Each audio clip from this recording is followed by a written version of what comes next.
નમસ્તે મિત્રો, ચાલો આજે આપણે સરસ એવી બાળકોની અને બધાની ફેવરિટ એવી નેચરલ ચુસ્કી સરસ એવી બનાવીએ.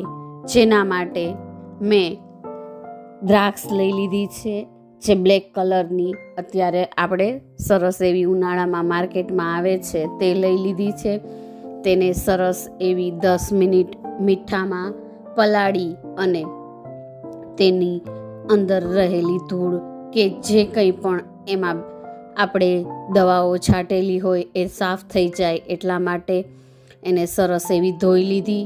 ત્યારબાદ તેને આપણે મિક્સર ગ્રાઇન્ડ કરી લેશું. એકદમ સરસ એવું જ્યુસ જેવું તૈયાર થઈ જશે. તેને સરસ એવું ગાળી લેશું. એકદમ બધો જ રસ આપણે કાઢી અને તેમાં જે કંઈ પણ છાલનો એ ભાગ રહે એને આપણે અલગ કરી લેશું. ત્યારબાદ હવે તેને ગેસ ઉપર આપણે ચલાવતા રહેશું, જેથી આ મિશ્રણ એકદમ સરસ એવું ઘટ થઈ જાય. અને તેમાં જરૂર મુજબ ખાંડ તમારા ઘરમાં જે રીતે ખવાતી હોય એ રીતે, અને જે આ એક્સ્ટ્રા ફીણ વળે છે તેને આપણે કાઢી લેશું ધીમે ધીમે. ઉકળતા હોય ત્યારે જો આ રીતના ફીણ નીકળે છે એને આપણે બધાને ધીમે ધીમે અલગ કરી લેશું.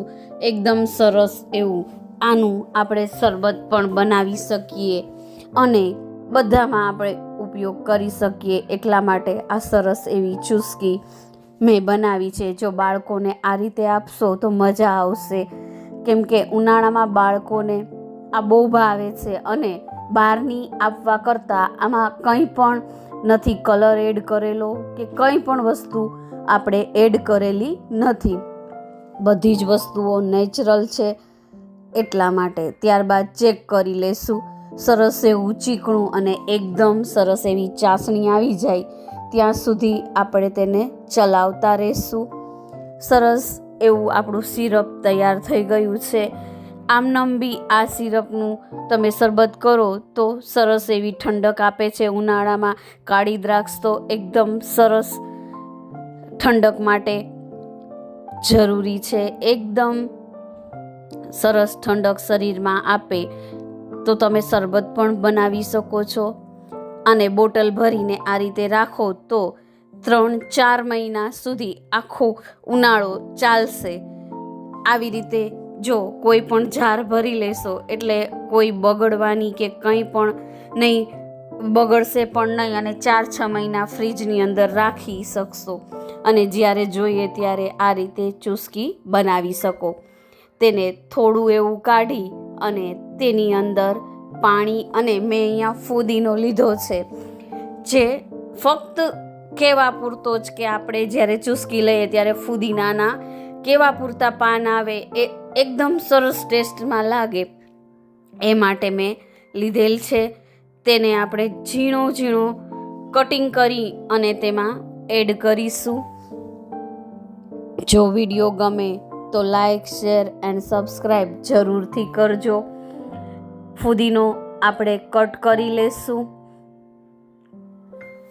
હવે એને આપણે ફ્રીઝરમાં મૂકવા માટે મેં નાની એવી ટ્રે લીધી છે. જો મારી પાસે મોટા મોલ્ડ છે, પણ આ તો મારે નાની ચુસ્કી નાની જ બનાવવી હતી, સ્મોલ એક બાઇટ જેટલી જ, એટલા માટે મેં બરફની ટ્રે લીધી છે.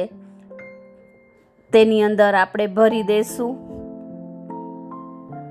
જેટલી સમાય એટલી ભરશું ટ્રેમાં. ત્યારબાદ હવે ચુસ્કી માટે સળી, તો આપણે તો નાની ચુસ્કી બનાવીએ છીએ એટલે આ મોટી સ્ટીક ચાલશે નહીં, એટલે મેં 1/2 ભાગ કરી નાખ્યા છે. અને સરસ એવી બધી જ ચુસ્કીની અંદર આપણે એને સળીને એડ કરી દઈશું. ત્યારબાદ આપણી ચુસ્કી તૈયાર છે. તેના માટે એકદમ સરસ ખાટી, મીઠી અને ખારી એવી ટેસ્ટી લાગે એટલા માટે મેં ફુદીનો લીધો છે. તેમાં બરફ, સંચળ, મીઠું, લીંબુ અને થોડું એવું મીઠું એડ કરી અને સરસ એવું મિશ્રણ તૈયાર કરી લીધું છે.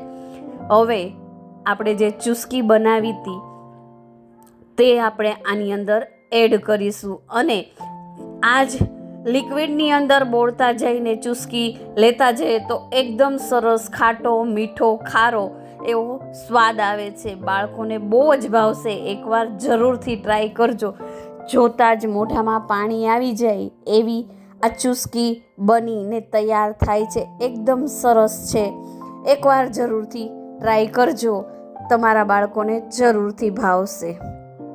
એકને બદલે 2 વાર માગી અને ખાશે આ ચુસ્કી બાળકો.